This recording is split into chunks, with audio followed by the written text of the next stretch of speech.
Namaskar, Sat Sri Akal, Adab, and good evening to everyone at Motherhood Club. This is Ekta Sehgal Malhotra, founder and Chief Strategy Officer, Motherhood Club.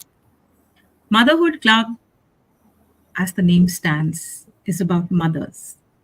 Mothers means women. And we, for the last 5 years, have been talking about challenges and issues that every woman faces in her life, be it as a child, as an adult, or a senior citizen for that matter. But one issue that hits all of us is who are we? What is our identity? Are we really the change makers? We are the ones who create a new person. We are the ones who nurture them, get them to be who they are, what they do, and a lot more. That's what a mother does. But the basic question, even today, after so many years, remains the same. Are we safe? Are we secure? Do we have the freedom to express our views? I remember I was in class 12. I'm talking about some 30 odd years back.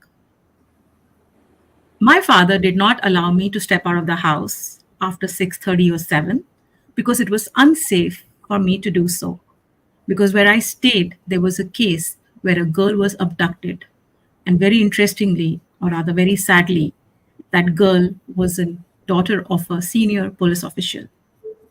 Today, am I scared to allow my daughter to be out alone, who's just 8? Well, the answer is yes.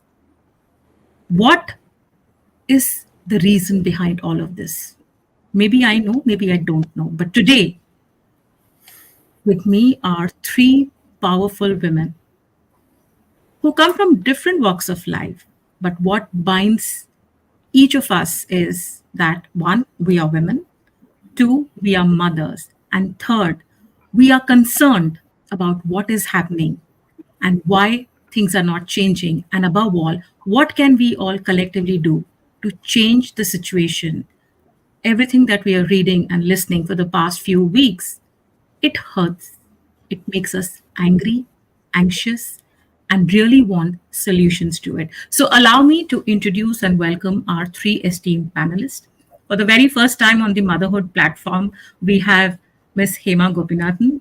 She's from the real world, but a very real person who writes beautifully, paints beautifully, a mother to a daughter and a son. And she says that we are nothing. Well, or rather, you are nothing. That's her blog. And if you go to her blog page and you would read some very, very interesting perspective that Hema has written about.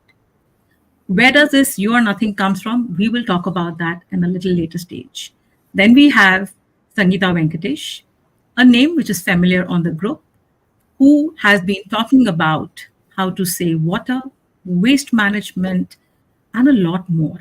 Sangeeta is expressive about her in her travelogues, has contributed to our newsletter Antarman, and leaves no opportunity to talk about waste management, how to save water, and she stays in Bangalore and definitely is witnessing the water crisis. And lastly, we have Payal Talreja, a doctor by profession, a woman full of passion to help artisans, a mother of two daughters. Truly thought provoking questions are asked by her through her post at Sariel, the group that she runs, along with her two other admins. And of course, she is someone who has been talking about things which many people shy away from. So, warm welcome the wonderful ladies at Motherhood Club and at the panel discussion Women, Trailblazer, and Changemaker, a myth or reality. How are you doing? Very good. Thank you, And Akta. Good. very intimidating to hear all the uh, hats that all of these women wear, all of us wear actually. Absolutely. So if you would have noticed that the creative that we shared, it says women, trailblazer, and changemaker. Grammatically incorrect. I wondered how compiled didn't really check me on that because it should have ideally been women, trailblazers, and changemakers. Any thoughts that why would I make that a grammatical mistake? Any thoughts that you have before I share mine? I didn't correct you because I'm trying to be less of a grammar Nazi these days. Wonderful, thank you. So the reason that I didn't correct it And that question, instead of Payal, was asked by Ela that, it should actually be trailblazers and change makers. So I gave her a perspective. And of course, Ela being Ela said that, of course, we are all entitled to our thoughts and perspectives. So my thought to put that was that women, we are one. Our situations, they differ, but we are all here today for a common cause. And we are all questioning that are we collectively trailblazers and change makers? So that was my thought. And before I get into the discussion with the three of you, I feel absolutely hurt and sad that a petition that we ran at Motherhood Club to talk about stopping rape and finding solution to the whole thing, a petition which is seen by more than 2000 people but has only 500 people who have signed it, which has been shared extensively, yet people are not signing it. I wonder. And that leads me to the fact that an open question to any one of you: are we really getting immune to all these things that is happening around us? Women being disrespected, women being questioned for everything that they do, women being disrobed publicly, making them walk without clothes. Are we getting immune to it? What are your thoughts on that, ladies? Ekta, can I just butt in a little bit before Sure. we answer? I think the first thing that you said is very much connected. People did not sign up for a petition asking the government to do something about the unsafe situations and all the rapes that are happening, right? And you said more than 2,000 people read it. I think the fact is that the women's movement has been so has suffered so many setbacks and has not yet achieved its goal or its aims is primarily because many women do not want to be trailblazers and change makers. Many women do not see themselves as change makers, as trailblazers or change makers, and many women are not allowed to be so. And I think the two things are connected in some way. That why would not every woman who came across a petition sign it? Because I think a lot of women are not even aware of the power that they could have. Some women don't want to have that power. It is scary, it's frightening, it's too much. There is so much going on in their lives. And some women absolutely are not allowed to do it. Absolutely. Payal, there is a bit of a disturbance in your audio. Uh, there is a comment by Jyotsna. She's saying that your audio is not very clear. Okay? But, Let me I see mean, there is a bit of a comment. disturbance. Okay? Yeah. Absolutely. You're absolutely right that many of us are completely unaware, I think, as to what, forget about what they want for everyone, but I think we are completely unaware of the fact that what do we want for ourselves. So let me first go to Sangeeta and ask a very directed question. Sangeeta, you are a mother to two boys, right? And we have a very interesting mix over here. You have two boys, Payal has two daughters, and Hema has a boy and a girl. So is your upbringing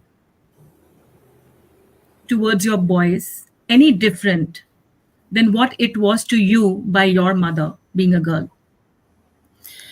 So, this is an interesting question, and actually, it is my upbringing is just cannot be really compared with my boys. Like I told you, I think in a previous conversation, I grew up in a boarding school, which was so cloistered. I mean, in the sense, though we had all the opportunities. So my dad said she has to do whatever the brothers, I have two brothers, whatever they do, even she does. So I do military training. I did that. I went for camps.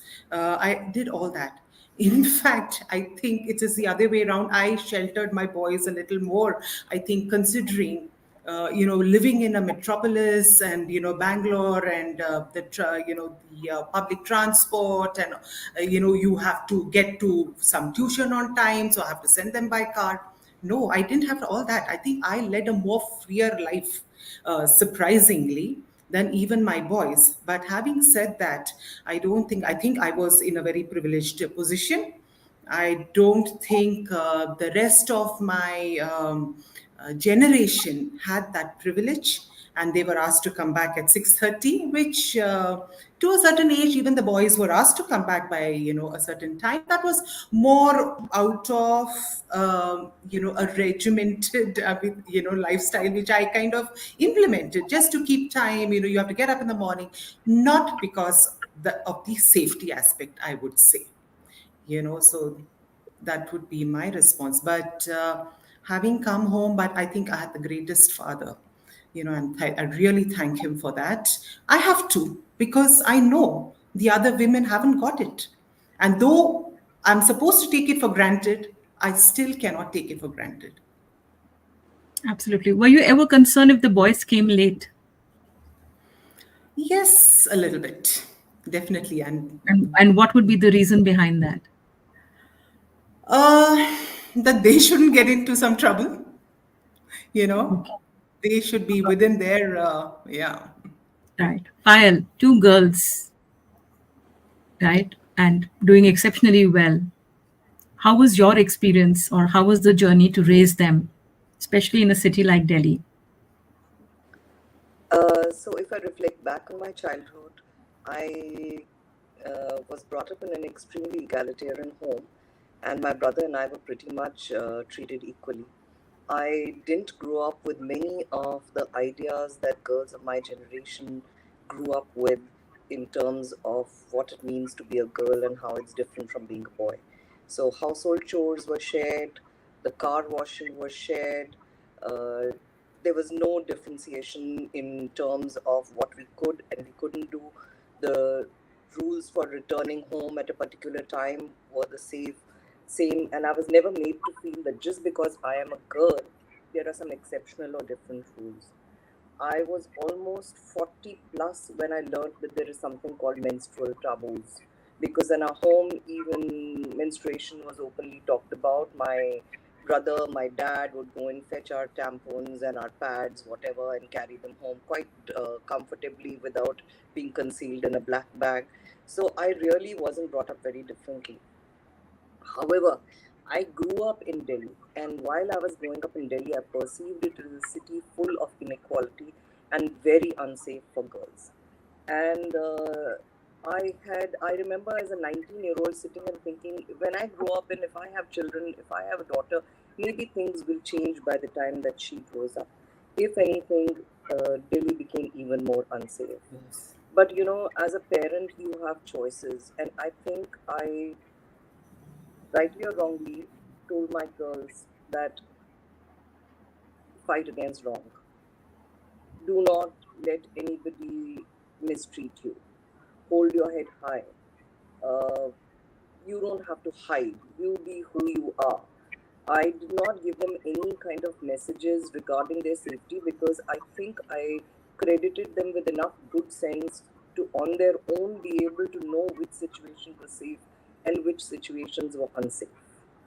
So yeah, that's the way that they were brought up. So you brought them with full courage and allowed them to have their way for things which is right.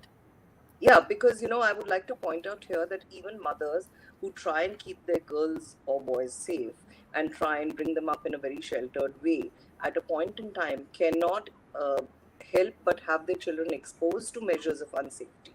For example, when you're in a bus or you're in a market, there is no end to the molestation and harassment that girls face. So, what are you going to do? Are you going to keep your children wrapped up in a cocoon forever? So they True. might as well know about it, learn about it, and be told that you have the ability to deal with this. What were your concerns if the girls came back late, if at all there were any? Actually, to tell you the truth, we had this honor system. By the time the girls were growing up, their cell phone had come into being, right? And my only rule was that wherever you are, let me know honestly and clearly where you are, with whom you are, and if you're getting late, text me. And they didn't break that rule. Wonderful. Yeah. So the I upbringing think I definitely concur makes with a the whole lot of bio. a difference.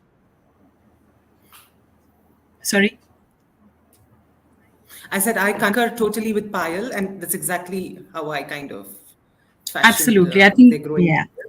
And now, of So course, they're adults. I don't. Right. So before I put my thoughts, Hema, moving on to you. You have the best of both the worlds. You have a boy and a son and a daughter. Did you differentiate in your parenting? Let me also tell everyone that Hema chose to homeschool her children, and she quit her career for same. So, did you have any difference? Um, so before I come to that, can I just go back to what you had said about, the sad thing about how only 500 women had signed up Sure. for the anti-rape petition? Um, I don't think we are desensitized. I think we feel it all too much. I think, if anything, um, I mean, it doesn't escape any of us that there are 16 rapes a day that are reported. So I can, one can just extrapolate from there if it is how much more it must be. But two things, I think all rapes are not the same. We don't hear as much when it comes from oppressed communities or minorities. It also depends on who raped and who got raped. So these are all become very critical in judging if this is worth my time to sign the petition or not. Uh, and one has to, I mean, I'm glad that people are there out on the streets fighting against this, and they're literally women are through, and it's been women led, it's not now it's become political, but it's not been politician led. It has been women led, so it's wonderful. And I hope some of that attention is also given to I mean, we should fight every rape the same way, right? And not just the time that it becomes one of us. So yeah, so it's not the desensitization, but it's just we sort of weigh things in our heads and see that is this uh, one among us, like if I know my sister she works in a public hospital, and immediately the heart sort of goes to how it must be for them. And but yeah, no, it's not desensitization. So that's that about that. About my son, poor thing, he grew up with so many women. So there's his sister who's a feminist, there's his mother who's a feminist, there's his grandmother who's a feminist, he has aunts who are feminists. So I think my generation, my son was perhaps a sort of a the one kid who's had a very one boy who's had a very idealistic upbringing, where literally there's no difference between him and his sister. I don't think he quite got that. When she was wearing nail polish, he would wear nail polish. He was wearing, she was wearing a hairband, he would wear a hairband. And only time he figured out he was a boy was when he went down and met other boys. So I'm wondering, whatever I do, my idealistic homeschooling, gentle parenting, slow learning, all the things, individualized learning, all the things that I've followed, that I mean, I slogged my ass off for that, like put away 20 years of my life to do this in the hope that this would be different. I mean, it's not just that I wanted to bring him up in a certain way for both my kids, that we would do this in a way that, I mean, this was my only job for me. But I don't know how much it's going to help. It's not that it protected my daughter from any of the unpleasant things that she went through. It doesn't protect my son also. Patriarchy is very bad towards boys who Yes, don't, confirm. conform. So he goes down, and then he's hearing things like ladki jaise rota hai, or and he stopped, he used to call his nail polish male polish until somebody sort of disillusioned him that no, it's not, only girls wear it. So it's better now. I mean, he has as many girl friends as he has male friends. But uh, I don't know how much parents can make a difference. They can, to an extent, but then where are the male role models? Where are the ones who are saying that, where are the ones who are genuinely walking the talk? Everybody is like, yeah, yeah, rape must not happen, but do they talk? Are they still making misogynistic jokes among each other? Are they still forwarding those uncle WhatsApp messages? um, Andrew Tate, Elon Musk.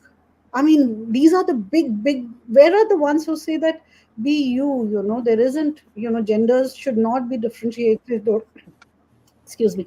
Yeah, so I don't know how much difference I made. I hope I did. I mean, time will tell. you know Very true. I think the role model part that you spoke about, I think that is a big miss when it comes to just about anything and everything in most of the fields that women are excelling. And specifically, if I talk about my field, that I come from the financial space, I hardly get to see role models, maybe one or two. And very unfortunate it is that whichever role model came forward, some or the other allegation was put upon her and she was brought down. Now, whether it is a truth or not, I don't know. I mean, we obviously read what is published in the newspapers, but such is this thing. And also, if you see, it's not that women didn't have role models in the past. I mean, we have Rani Jhansi. She was a warrior. And there are many. There is Sarojini Naidu and so many others. But the question is again today, we are still ill-treated. We are given the status, हमें एक भगवान का या goddess का दर्जा दिया जाता है. We are worshipped, right? But yet we are where we are. So Hema, I'm going to reverse the circle and ask you this question. We spoke about the media. We spoke about all the things that we read about. Is media, films, OTT, and all the series, TV, actually objectifying women and giving ideas? Or is it the other way around that the society has objectified women and the real world is actually showcasing what the real world is? And if so, is it to that extreme what we see? Or is it just blown out of proportion? Sorry, what do you mean by that extreme? Could you In sort a of sense, is elaborate? it actually that is, I mean, are women actually objectified the way it is shown? You know, treated badly, beaten, sexual assaults, uh, constant, literally butchering them. Is that how it is? Um, yeah, I mean, of course, both sort of feed off each other. Yeah, I don't think it's just that media has been just representing exactly what's going on in life, or that life is very separate from the art, and life doesn't borrow from. There's definitely an exchange between the two. Um, yeah, women are thoroughly objectified. I remember, I've written about this. I remember one particular series where there is this woman who has come back from work, and she's in her house, and she takes off her clothes, and she's in her Sorry, Hema. undergarments. Please continue. There is some urgent call. Please continue. I may arise and join you. Yeah, so there was so the cat has gone away. Shall the mice play? Shall we just talk something else? It's always difficult Absolutely. No, but to this is talk very about. interesting what you're this is very interesting what you're talking about. So Yeah. she comes back home and she's wearing just her bra and her panties, and the bra is a underwire demi cup bra with her breasts spilling out almost. Now, I don't know any woman who would come back home and not first pull the bra off, lit Mm, in real life. But here she was in her this extremely lacy, nothing thong panties. She's in her house and she's relaxed, you see, at that point in yeah, time. And she yeah, fills up what she makes her coffee, and somebody knocks at the door and she opens in the state of comfort that she is in. But it's not just that. When the camera was on, the camera was just focusing on her breasts, or it would pan down to her hips, go back. So there was this headless woman making coffee, wearing a demi cup balconette underwired lace bra in her house. So she did not even have a head, and this was the heroine of that particular film or series. Now I really don't remember which one it was. But so forget about objectified. We are broken down into our parts. mm, We are agree. just either breasts or hips or vaginas, so, and this sort of goes both ways, right? So, and then what happens is that you have the most heinous of rapes, which are on babies. And so what were they? What object of lust were babies? But that's it. Women don't have babyhood, they don't have girlhood, they don't have childhood. They are that vagina, so it goes both ways, right? I mean, Indian culture, what are we valued most for? Our reproductive ability, to bring the boys out. So, I mean, how to blame one or the other? Yeah, I think change has to come both ways. And it would only help if more women get into the media, and more women are writing about it, more women directors. We've had enough actors, and we've seen that it's impossible for just actors to make the change, or just writers, but Yeah. everybody has to do their part. And parents have to bring up their children better. The government has to make the roads safe. The laws have to be better. Police has to be. Everything sort of plays into each other, right? Can How I just break unfortunate in, and sad it. Akta? Yeah, please. Actually, yeah. Hema, this is so I think the significant. justice. I'm sorry. I'm sorry, Payal. Please continue.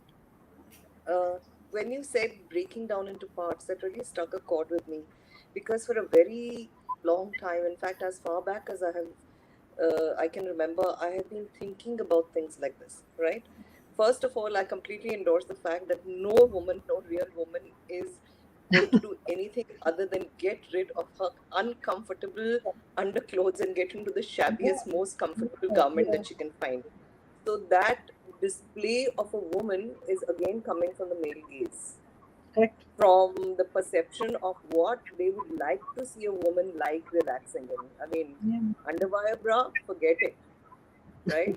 A tiny yeah, thong, forget it. Shabby nighty, yes, right?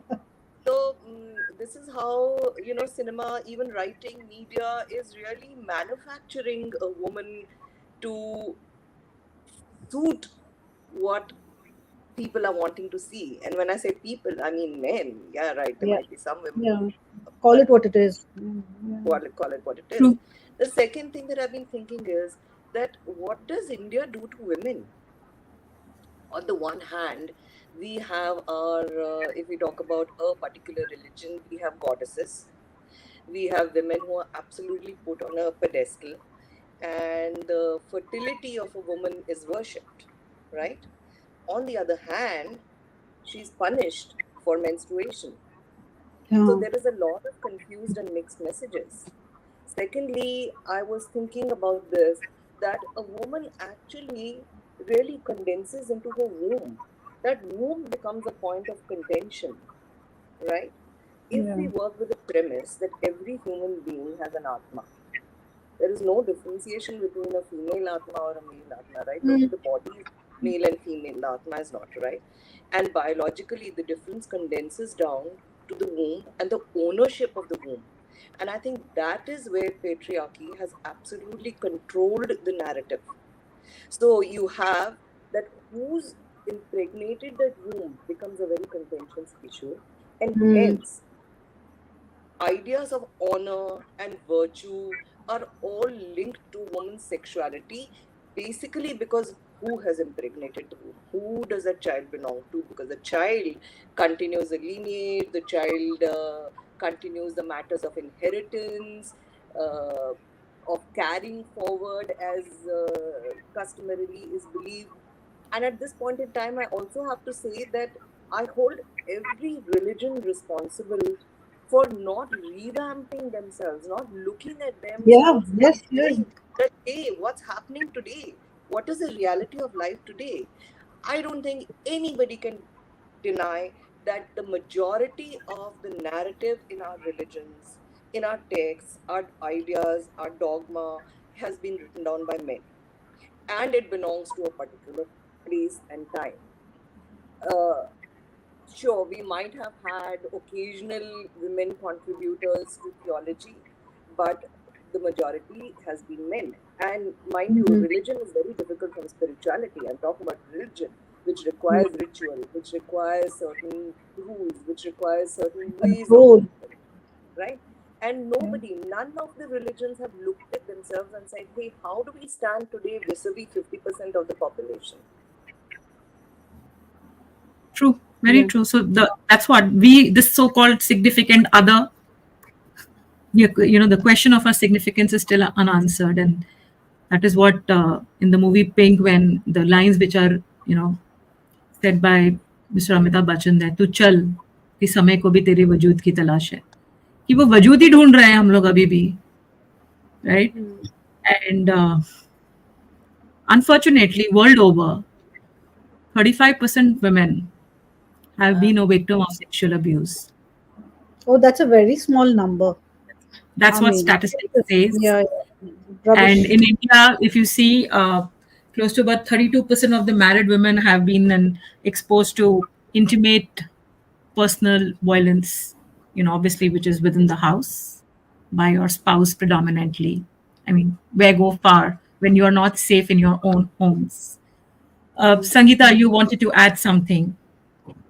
No, nothing. In continuation with what Hema was saying, I think her namesake, Justice Hema, the committee, I have been looking at some of the videos, and especially when some of the actresses have come out and spoken. And in one sense, I am happy that everybody has got the courage and speak out about all that is happening to them at the workplace, at the cost that they could be sidelined and they may not Mm, get work. mm, So yeah, that is, I think, a huge step by the government of India, Sorry, we can't hear you, Sangeeta, properly. Okay, was I cut off the internet? Yes, we lost you in Yes. between. Yeah. So I was just saying that even though these horrendous episodes have happened, at least the actresses, the technicians, all of them have come, and there is a conversation happening. And there are women journalists who are unbiased, from unbiased journalists who are actually bringing this news to us and making it, making the other women aware.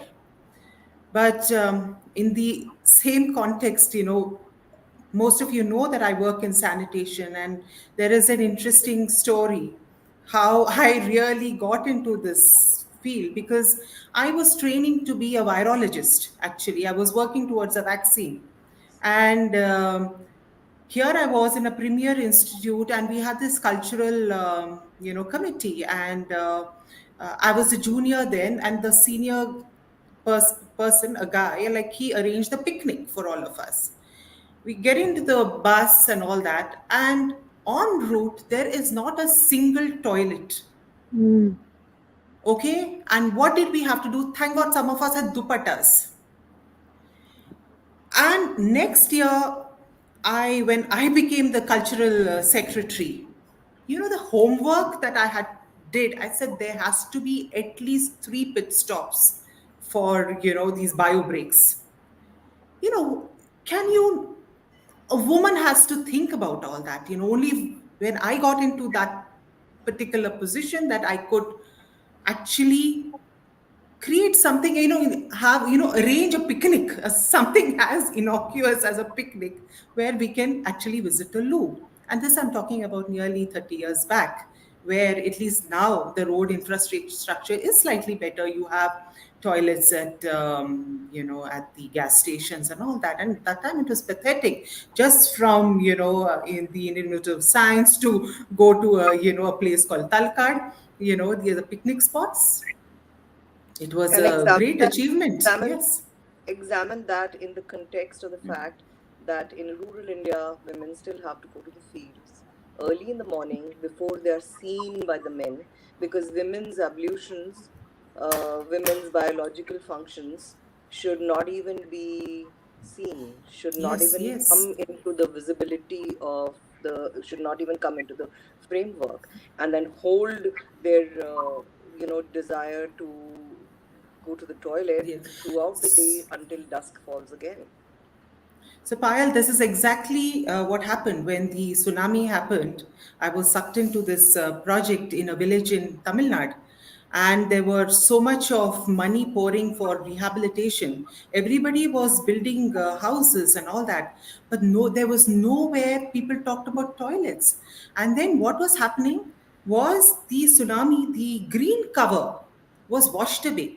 right? So Mm. there was Oh no my place for God. these women in a small town. It was actually a no man's land, which was neither in in Tamil Nadu nor in Pondicherry.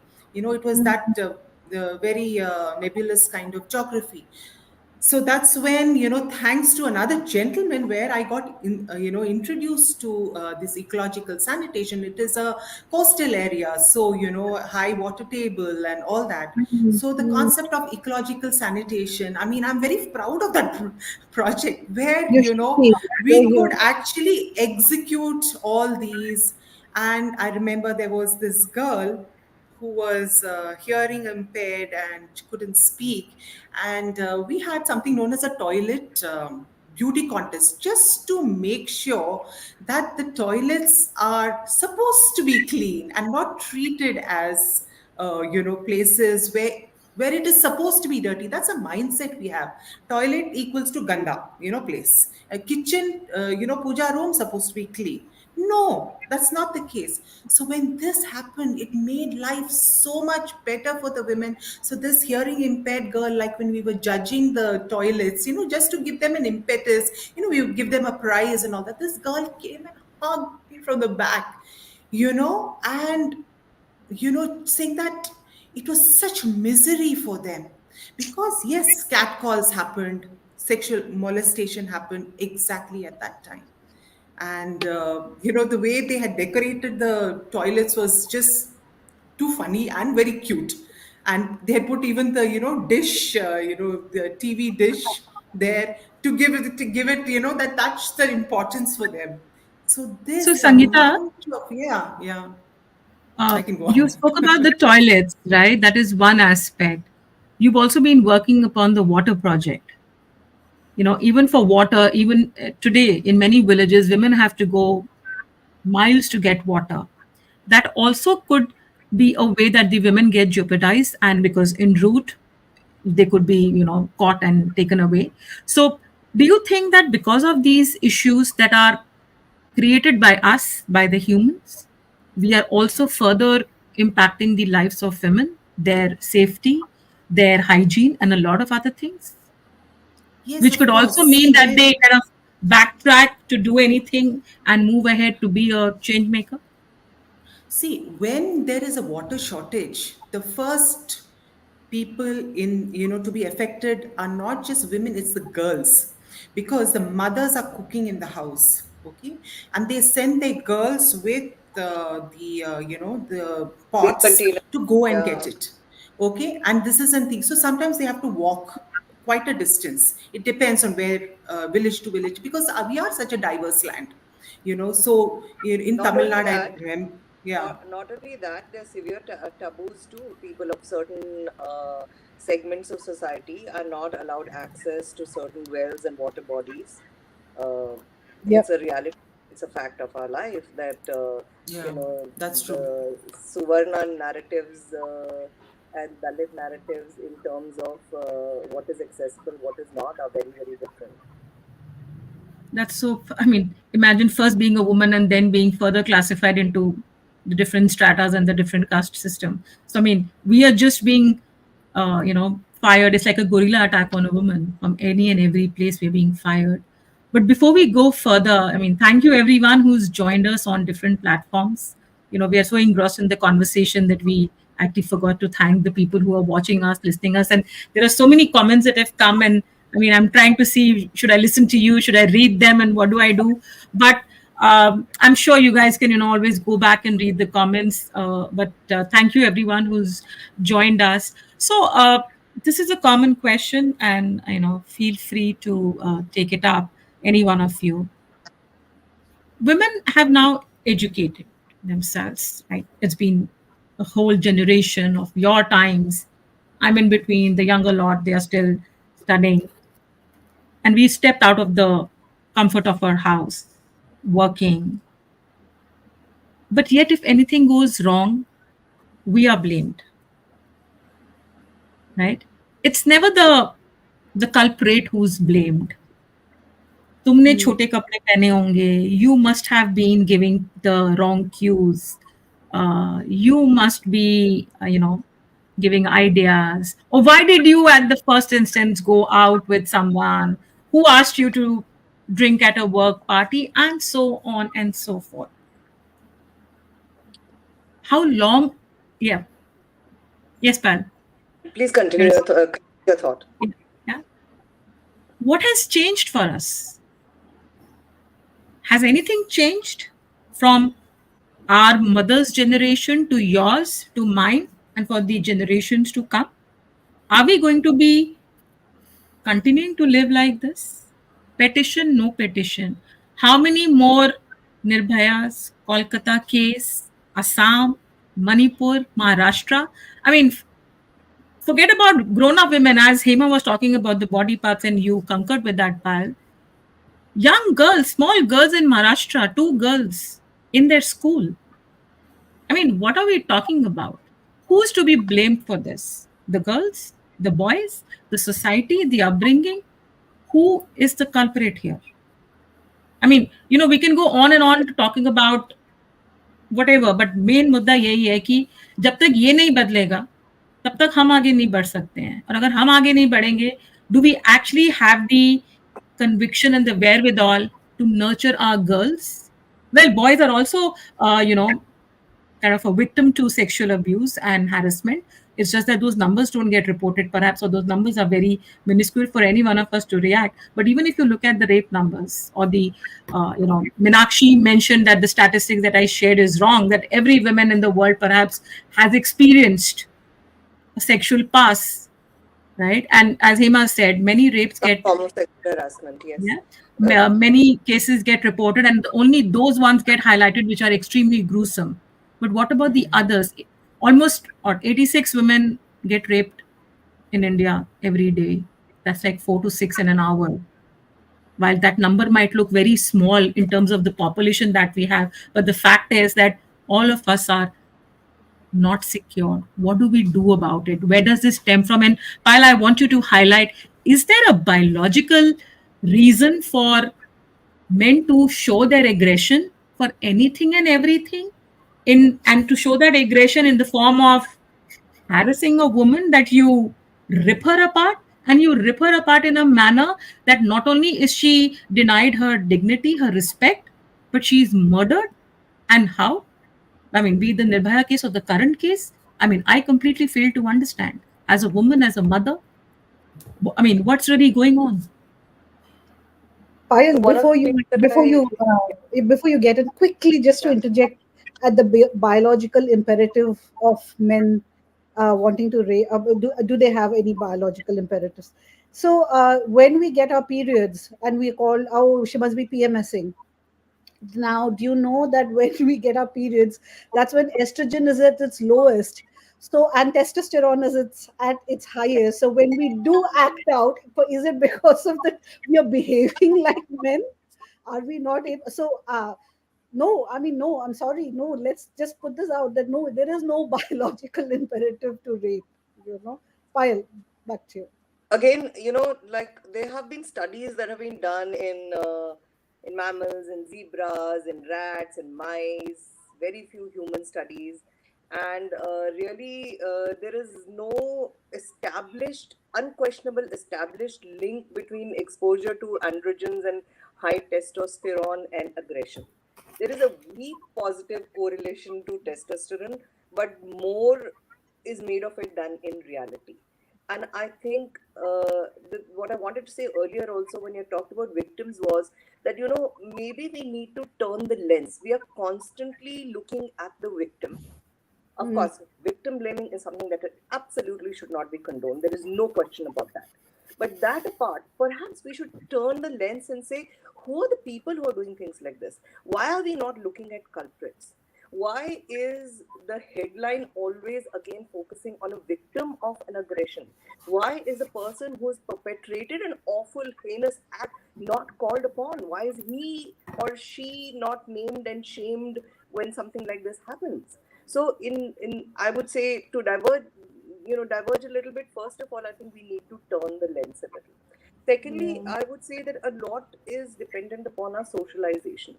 Parents are more likely to accept, not only accept, to even encourage aggressive behavior in boys. By about, say, 3 years of age, a gender awareness arises in children, right? But girls are socialized very harshly to behave, to fall in line, to be nice, to, well, again, I think that's just the bottom line, to be nice. Boys are not socialized to be nice. Boys are socialized to be manly. We still have very confused notions of masculinity. And unfortunately, these notions throughout, play out in everything that touches our lives. Whether it is our media, whether it is our religion, whether it is schools, any arena and every arena, we are still not changing that narrative. And until that is changed, how will aggression change? Also, we must always remember that rape is not about sex, it is about power. It is about putting a woman in her Yeah. place. It is about anger. And therefore, I think we need to turn the lens towards the culprits and examine it more carefully that why is this happening in our society. We need to change the thinking of men who think that every woman out there should be put in a place if she does not dress properly, if she's talking to boys, if she's out late, if she happens to be drinking. And the fact is that these are not just narratives that men believe in, they're narratives that women believe in also, right? Sangeeta and I are sitting here in a sari. Hema is, I don't know, wearing something very nice, but I don't know what it is. Are we Yeah, it's more really nice. You talk. Yeah. are we good women as opposed to somebody who's not wearing a sari? We really need to examine ourselves as a society. What are we believing, and do we have a belief system that actually upholds and supports women? True, very true. And I'd like to ask Sangeeta a question. Sangeeta, in one of your blogs, you've mentioned about the agriculture industry becoming a very feminitarian industry, right? So many women work in that space, and a lot of women have started to work. But you look at the disparity in salary, in the kind of work that is given to women, and the respect that you command. Why is it that in today's time and age, women are not reaching at the top, at the position where they are the decision makers?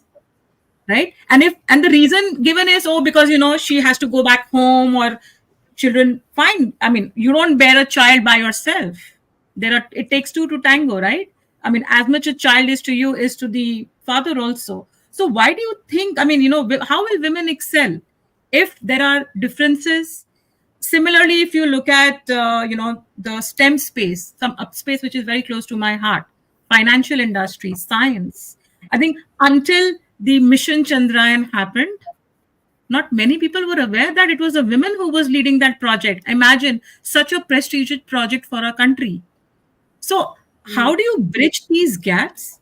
और as Payal said that वही बात वही आ जाती है कि हमारा कोई वजूद नहीं है. Do we not have the intellect? Haven't we all heard that girls are not good in maths? Girls are not good when it comes to technology. Driving, if anybody is driving, has to be a woman. And well, I completely agree with Pal. It is not just the men who say this; it is women also who say, "अरे गाड़ी Yes. खराब चल रही है, पक्का लड़की चला रही होगी." Or if you wear a sari, you are good. If you wear a dress, you're not. You don't have that culture and the ethos. What do you have to say to that? So coming to STEM, okay, because I have been in this field, the ratio, I mean, we are producing good science, and yeah, we are a productive scientific nation, but the number of women scientists is far lower than most countries. So it's just like 1:6. Okay, for every six man there is one woman. And the thing is that while they are pursuing the bachelor's or master's degree, at certain places they actually outnumber men, huh? Believe it or not. But finally, when it comes to the PhD level, for instance, there is a sudden spurt of male graduates overtaking. And then the discrepancy, you know, uh, begins to widen. Okay. And so why is that? So India is quite abysmal finally at that level. That is, at 14% of only the top positions is taken by women. Now, why is that happening? Is basically, when there was a survey done that particularly around marriage, then the childbearing years and the mid management level, I think it may be similar in other industries also, because that's a double burden syndrome which happens, right? Okay. And they are Yes. constantly struggling to find the balance between work and family, where actually in a culture, both women and men are supposed to work, but the household duties is of course primarily the women's responsibility. So, unfortunately, the good talent, there are some wonderful women that I have worked with, that they get eliminated from the workforce and are totally lost to science. So, the Chandrayaan, the picture was very empowering for whatever reasons, even if it was far from the truth. But at least it gives hope to the other women scientists or girls who want to pursue science, STEM, Yeah. at Yeah. that level. Yeah. Yeah, Can I but just add to that? then there again, I would like to say that the Department of Science and Technology and all are coming up with certain policies and all that. And my prayer is that they do not stay at the policy level and that they have to be implemented. So therein, policy execution and formulation to execution is another gap. So which I hope we will quickly close a barrier. Yeah. Yeah. Absolutely. I think we can say this unequivocally as a bold fact that women's labor is used to enhance men's performance. Hmm. Hmm. I don't think there is any doubt about My that. thoughts are going in very different directions right now.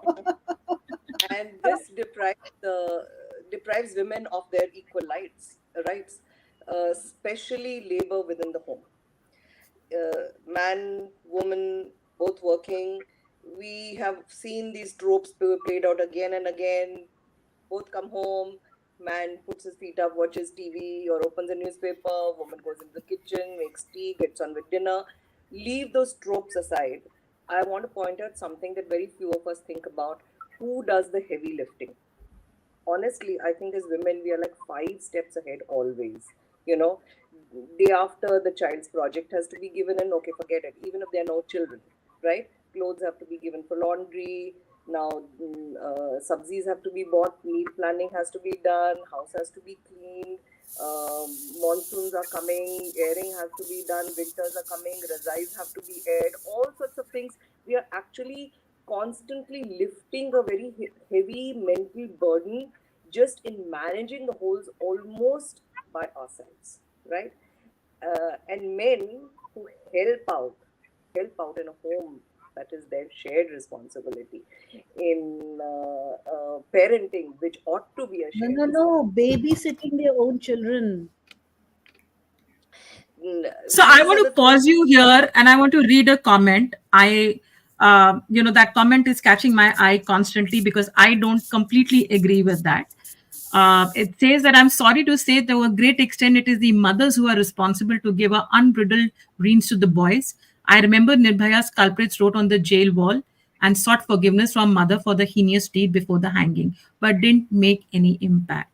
I mean, it's only But the what was the mother's job point? to. So No, she no. said So the mothers are point. giving in to the boys. Is that what The you said? see, why does it always again the backlash is always to the mother? Why Ah, is it her responsibility to give out values, to give out culture to the boy or the girl? If the child does well, fine, the child gets the credit. If the child doesn't do good, the entire backlash is at the mothers, which means again women. They are the ones who are the culprit. They are the ones who are doing everything wrong. Yes, Sangeeta. So, when Payal mentioned about the changing the lens and the media, I think there was a reel or something going on where the poor girl is sitting near the window and this guy is sitting like that, leering. I mean, who teaches them all this? Why are you looking at a girl like that? And therein comes another auntie and sits in between so that the girl is safe.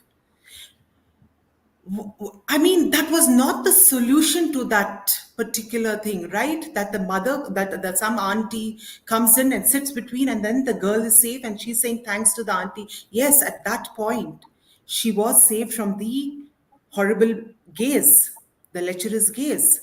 But why are we making these films where, the girl is squirming and this guy is, staring I as if it Yeah, is I his can guarantee you, birthright? Sangeeta, I can guarantee you that that was scripted by a man, made by a No. man, produced by a man, Yeah. because in their narrative, a woman to achieve safety has to either be protected under the shelter umbrella of some conformist auntie or mother who's responsible for her behavior, or she has to be a sister or a wife or related to a man in some way to qualify for any kind of exemption from abuse or harassment or misbehavior. This mother thing, why are only mothers responsible for the upbringing of the child? I just want to sort of give credit to single mothers here. um, some of the most well balanced children, some of the best brought up children are often from homes where there is a single mother.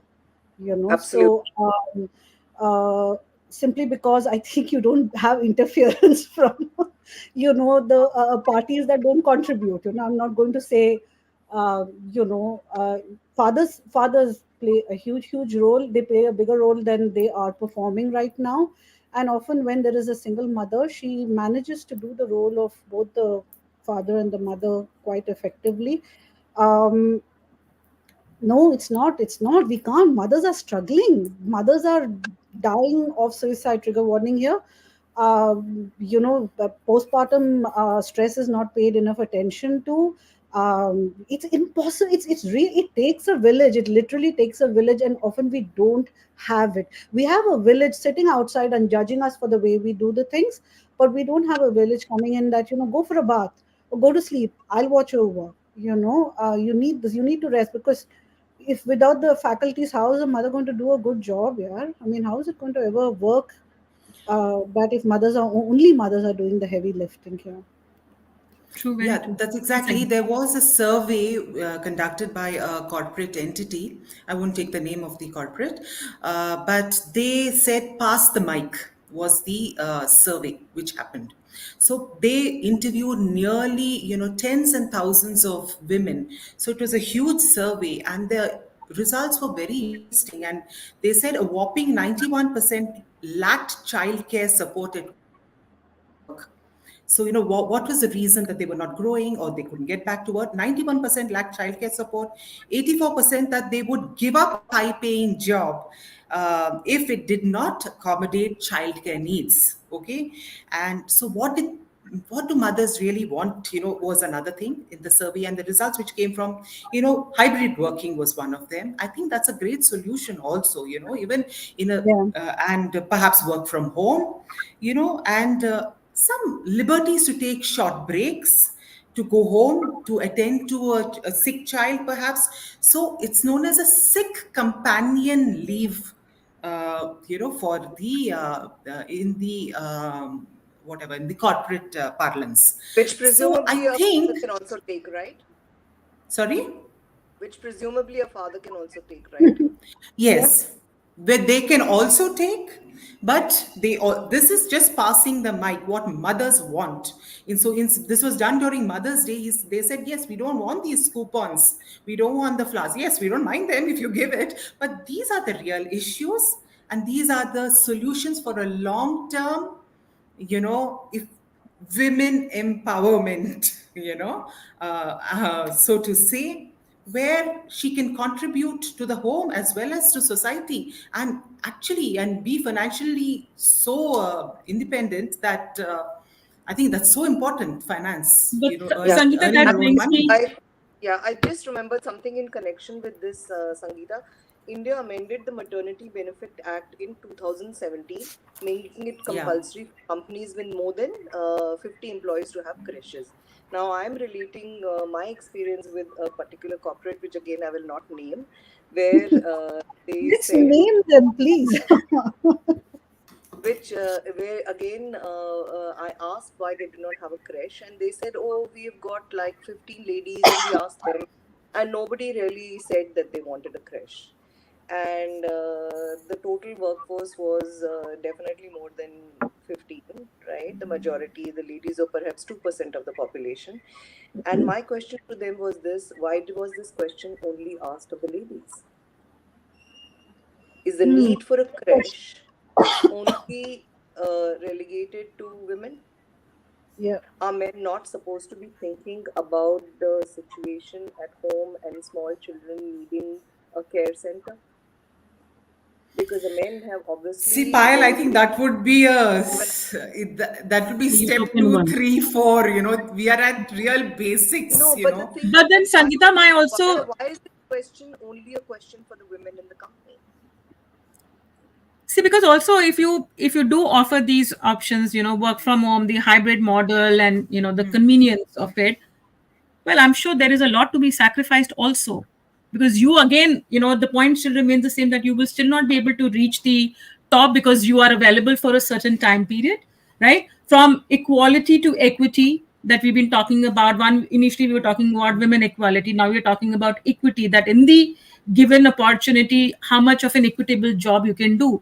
But the question is that it's very unfortunate that if a female employee goes for an interview, and if the interviewer is a woman, which mostly is the case where HR is headed by women mostly, the first question that she would ask is, if you're not married, what are your marriage plan? The second question, if you're married, when do you plan to have a baby? If you don't have, if you have one, when do you plan to have the second? Why are these questions not put to men? After all, they are also the ones who get married, they are also the ones who take a break. So the point is that we are only creating those barriers around us for us to excel.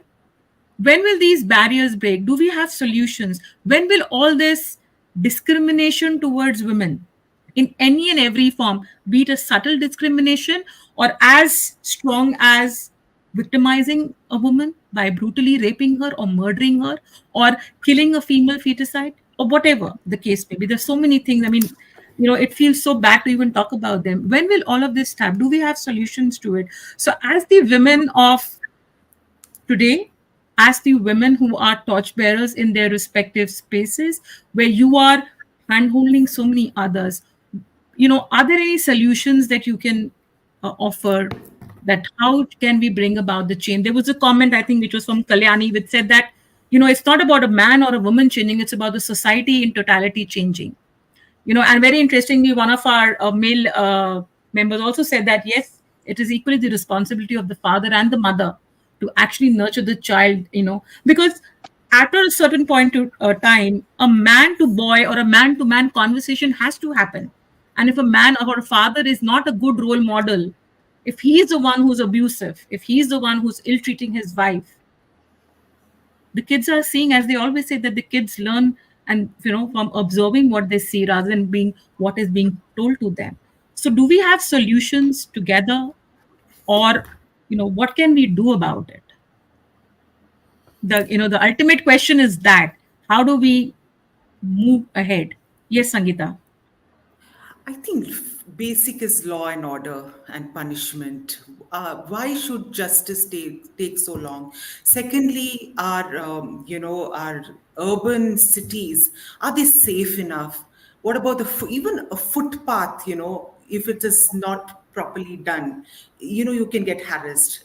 Dark alleys, no lighting, parks where when you're supposed to go and relax in a park, but do you go? No, there may be somebody there, you can't go. We don't have green spaces.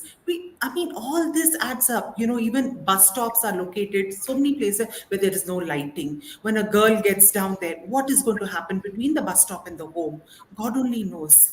Because sometimes okay, a nurse works in the hospital just like this. May have different hours.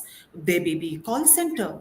So urban India, I'm telling you, public spaces is perhaps one of the most pathetic in the world. Because even as a 58-year-old, I shudder to walk down anywhere on by myself after a certain hour.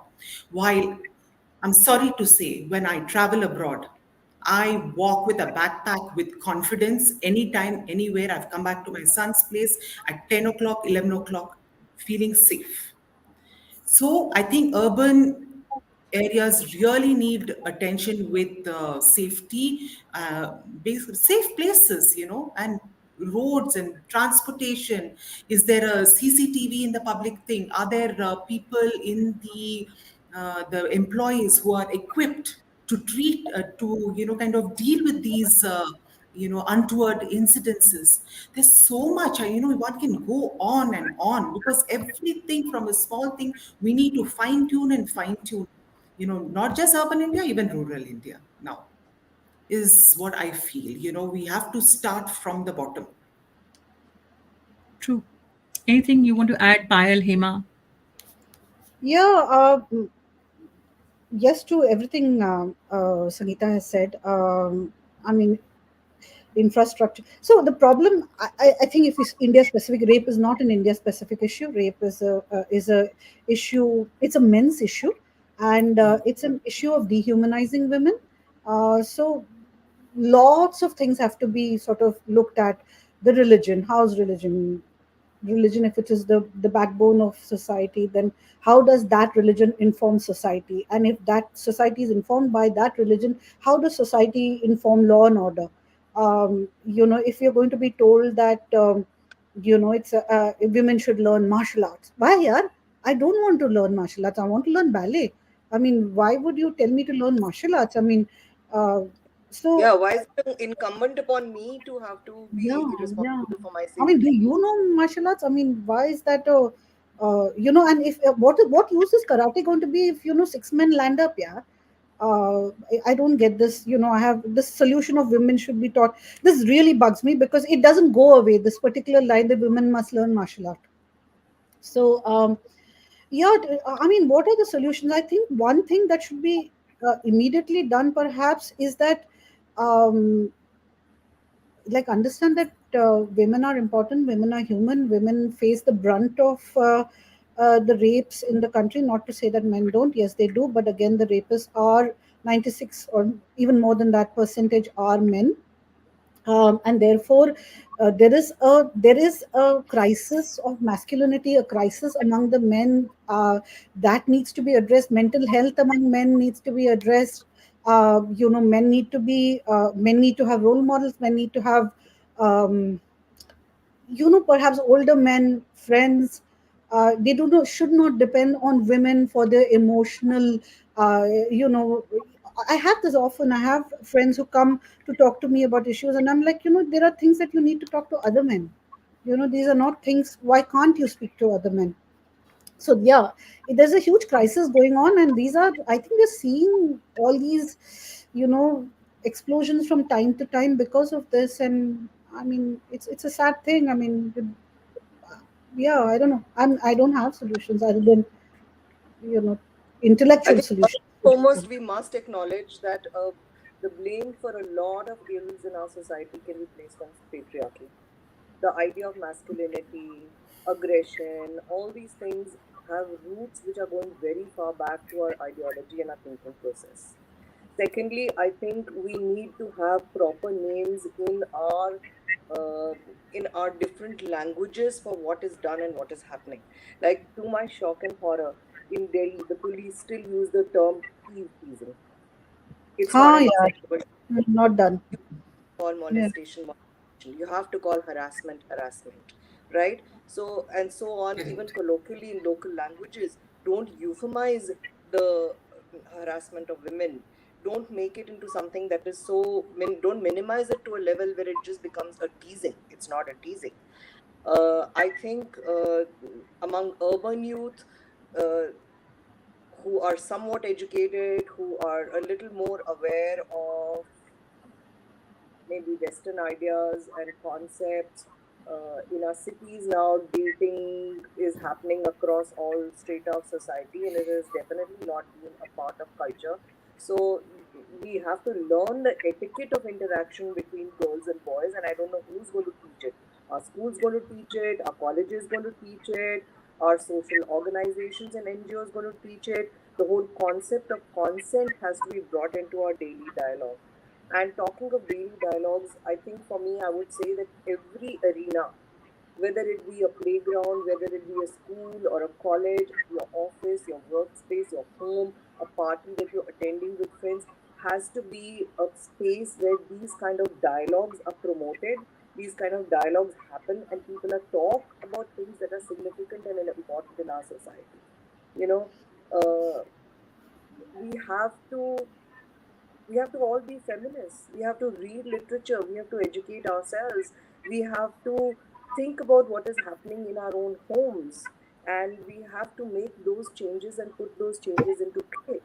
Where rural India is concerned, it really, really worries me because I see this big, big clash between a whole world out there that people are now exposed to through the internet, and everybody has a smartphone in their hands and they can watch anything and everything, and our very entrenched system of beliefs that puts women in a particular place and space, and even how she should dress and what she should look like and how she should behave, which is at a complete variance with what is happening in the outside world, and it's actually a clash of cultures that is happening here. uh, so these are all things that need to be really considered. For us as women, I would just say talk, speak about situations, equality, bring it into your home, bring it into your home with your spouse, with your children, with the domestic staff. Take it into your office with you and speak to the boss who looks at women the wrong way. Talk to the colleague who thinks that women are not good enough. Speak to HR who gives you a definition of how women should dress, but there is no definition of how men should dress, right? Very recently, Ekta, I don't know if you're aware, I think it happened in Surreal where one of the ladies said that she was on her assessment, she was given less marks for appearance because she was not wearing lipstick and makeup. True. I think also what I'd like to add to it is that the law has to be stringent. There has Very to much. be, a precedence to Absolutely. it that people are getting punished. The investigation cannot take forever, where then everything gets tampered and you really don't know what exactly happened. Also, I think I could be wrong, but I also feel that because of this whole patriarchal system, we've actually put the men at a pedestal, and they are also being weighed down with that weight that they are carrying to be We able didn't to. put them on a pedestal, they climbed there themselves. They No, no, so succumb. obviously we didn't. It's Yeah. been generation after generation, the need, the want for our legacy, for our name to be carried forward, right? Uh, Humayun made a statement in the beginning कि लड़की के जैसे रोता है, don't be a sissy girl. These lame statements, which when somebody says may not really mean anything, but the fact is that you are sowing the seed in the mind of that child at a very young age that I cannot talk about my challenges. Girls have to be coiled. Boys also are getting coiled because of that. So somewhere, I think there that balance has to be there, where those communication, those conversations can only happen when there is a balance in your head to be able to understand what the other person is trying to say rather than shun the person. अरे तू तो लड़की तुझे क्या पता तेरे में तो दिमाग ही नहीं है, and things like that, because that is what they are seeing back home. That is how the father is treating the mother. That is how he's saying कि अरे देखो तुम कैसे लड़की की जैसे कर रहे हो. Those kind of things. So somewhere I think both the genders need to actually rise to the occasion, understand what is right. The question should be more about that, what is right and wrong, rather than bring it up in terms of the gender, because We what is wrong is definitely, wrong. yeah, we definitely need more policy and legislation. We need better infrastructure which actually looks at it from the lens of a woman. We definitely need more Exactly. women politicians who don't have to toe the party line but actually speak up for what women need. Uh, I Yeah. really think that, I mean, why can we not have an equal split between the number of women in politics and the number of men? In fact, to be able to have a conversation like this on a public platform, I had to think at least 10 times. Should we Yeah, actually go into it? yeah. I You know, thought and about it for a bit also. Is it worth the while to the hate that is going I to mean, the exactly. I mean, I don't know what kind of a backlash am I going to get, because I remember when No we were, back. I think we yes, should be prepared for that because you see, I think each one of us has gone through an unpleasant, event in our life. Don't tell me you haven't. I have. I have. I may have not written about it, talked about it. Maybe I should have. But even when we were Sangeeta, growing up, Sangeeta, stepping out of your house every day is an unpleasant it's an event. unpleasant event. yes, At yes, the no, age of no, something 57, more it than is an that. unpleasant event. Yes, yes, yes. For And we are instance, privileged. I remember And as we are grade privileged and 10, sitting here. all this is Women not have very new. safe environments. Yeah, yeah. As a grade 10 girl, my father has picked me up from Agra and we are driving, and we are going by train to Ajmer in the first class coupe. It was winter, and 20 guys came onto the into the wagon. My dad closed the door. Those things, those windows, they broke that and they started poking my dad, giving out lewd comments about me. Dad said, go into the top berth, wait till these guys leave. I mean, it was such a scary night that I had PTSD when I was reading about all this. Things could have gone any which way. And the TT, after they got off at the next station, when the TT comes and says, "आपको खोल देना था ना, वो लोग बैठ कर चले जाते." Do you think that would have happened? Yeah, it's like saying not all men, but like, okay, which of them would have not been, So, I mean, we was anything done to it next day? The same guys would have gone onto the train, pulled the chain, got off, created this ruckus. That is why I keep harping about law and order. They have to be punished, they have to be caught. And these TTs and all that, they should be given more power because they are saving their own jobs. Because we don't know in that group who is an MLA's son, who is so and so's son, which businessman's son.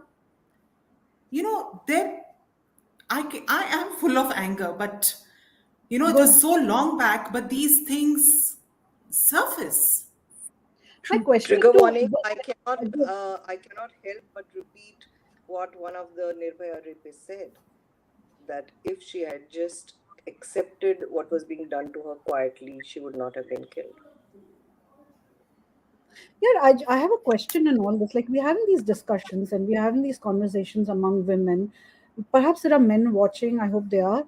I just want to know if they have these conversations among each other. Is there a conversation happening somewhere in the fatherhood club where they are discussing, how do you handle these situations? And we say not all when women are talking about it, but do you talk about it? Do men talk about this? Do they have the brotherhood? Like, we have sisterhoods, we have besties to talk to unload. Do they have besties? I mean, it worries me that the only acceptable emotion men are allowed to feel is rage.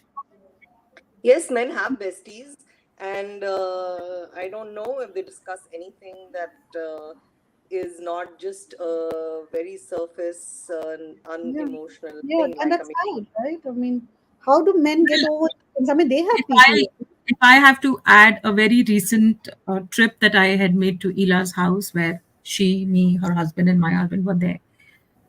The men also joined in the conversation that we were talking about this, and they also had very strong views about it, similar to what we have. So I think, again, at the cost of repeating, it's not about, again, men and women. It is about what is right and what is wrong. We are still struggling to accept that both of us, the both genders, are humans. And of course, the third gender also, if we, so basically the whole world, we are humans at the end of the day. We all feel the pain. But why is it that only we, is it our fault that God gave us breasts and a vagina?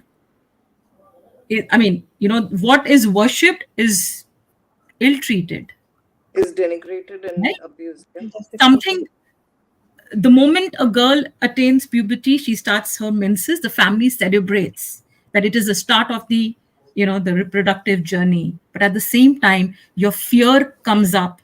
What if? Now imagine what a dichotomy. I mean, look at the way we think. One side you celebrate, the other side you demean it. I mean, this is how we are going to advance, and if you're not going to make those changes, and because this culture is so deep rooted from donkey years. I mean, some movies off late that have come, we've spoken about these issues. I mean, that's an eye opener. I mean, not that we didn't know about it, but when it is literally in your face, you're seeing it. That in the pretext of religion, in the pretext of color, caste, creed. Hema, you've written about complexion. Yeah, poetry. I read it. I mean, it hits a chord completely. Thank you. Just by reading it, I could feel it. You've written it, and if I'm sure when you would have recited it, you would have felt it yourself. We are shamed on anything and everything. The way we look, the way we talk, the way we walk, the way we smile, the way we eat, the way we dress. I mean, you name a thing, and we are questioned on it. Until that changes, until our boys are made to understand that, dude, as much as a human you are, so is your counterpart. And why I don't say your sister, because behan to atni achhi hai na, you have that protective. So these culprits, I'm sure, are protecting their own sisters and mothers. But it's very unfortunate that in today's time and age, you're also hearing about juvenile crime. You're also hearing about a brother talking about different kind of incest relations. So where does the differentiation between a man and a woman go, or that relationship? Ki meri behan hai, ye meri beti hai. If you're not sparing them, anybody else's daughter, sister, so it doesn't matter.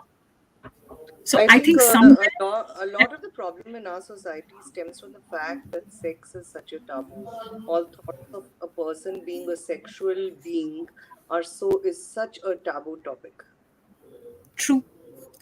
So I think this is a conversation that is not going to be a conversation that can be paused or stopped. It's an ongoing conversation which definitely needs more conversations, solutions by everybody, not just the government, the legal fraternity, but by people like us, the Aam Insan, every one of us. If we do our bit, I'm sure there could be a change that we can see. You sign the petition, you don't side, be vocal, use any and every form of expression to convey poetry, story, theater, anyways, but communicate a message that actually shakes people to think as to what needs to be done. And I think we also need to stand up to be with the person who's the victim.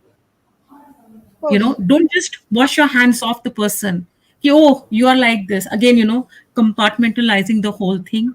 So till we find solutions, let's all put our thinking hats together, and keep talking about this in our space, with our men, with our women, with anybody around us, and help those who really need that support at every strata of life. Today, we are talking about urban women and men. We've not even touched upon the grassroots level, where perhaps the challenges are far, deeper and different. So let's continue this, ladies. Keep talking about it. Keep sharing your thoughts. And we've already over exceeded the time, which I was very sure we will. But thank you for sharing your insights, and for everyone who put their comments. I tried to pick certain cues from your comments and put it up over here. So we've shared what we feel, and with no offense or caveat, no offense meant to anybody over here, but this was a conversation which was straight from heart, to actually express what we feel as women, as mothers, as human beings, that what needs to be done and things need to be questioned. So at this note, thank you, Payal, Sangeeta, and Hema for being here, for sharing your thoughts, and we hope that we can continue this and let not be a conversation, but are able to put some action in place, whether in an individual capacity or as a group or as a society at whole. So if there are any closing comments from your side, otherwise we will wrap it up for today. I have one thing which I've been like holding on to for a little long now. Sure. You just mentioned that we should be talking about it. We should put our thoughts out there, communicate, communicate, communicate. Sangeeta, I want to thank you for something which I'll keep for a very very long time. And I mean, I'm just ashamed that it never occurred to me that when the green cover was lost, women didn't have anywhere to go. My Yeah, God, I mean, I'm still getting goosebumps. yeah. Who would have thought? I mean, my Who would have God, like, I mean, I could cry. If I thought about for a second longer, I would start crying at this. That, it's as basic that you didn't have a tree to go behind, you didn't have a bush to go behind. My God, yeah, thank you for that, and this will stay with me for a very, very long time. Yeah. Thank you. Well, there's anyhow. Thank you. Anything you Thank want you, to say? thank you. Yeah. Thank you, Thank you. Hema. Thank Thank you, Thank you. Bye Sangeeta. you, bye. Rita, for Thank sharing you, these everybody. conversations. And Yeah. these conversations must go on. It's the only Yes, way. you have to go on. And for all the men who were watching us, thank you for being here, listening, putting comments, and also hearing to what each one of us had said. It isn't a personal attack towards anyone, but it is about the issue that we are all facing day in and day out. I'm sure it, makes you feel angry too. But please voice your opinion and stand by those who need it. I know for a fact that there are a few men in our group who actually have not just spoken about things, but actually walked the talk and helped girls who've been in trouble. So kudos to you. And please continue to do the great work in helping each other. Let's just be human for once and forget Yeah. whether I wear bangles or I wear pants. Well, we also wear pants. Let's Nice. together work towards Together. it, actually. Yeah. And I also feel that these days, like Women's Day, Women Equality Day, the fact that we're still stuck there is a testimony in itself that we haven't really progressed anywhere. We are still where we were. And there is so much more work that needs to be done. So, anyhow, have a great evening, Okay. ladies, the rest of the day, Thank and a great you. weekend ahead. Thank you, Thank you, everybody. everyone. And see you all soon with some other interesting conversation, something which matters to all of us. Till then, stay safe. Signing off for today. Bye bye, everyone. Bye. Thank Bye. you. Thank Bye you. bye. Bye bye.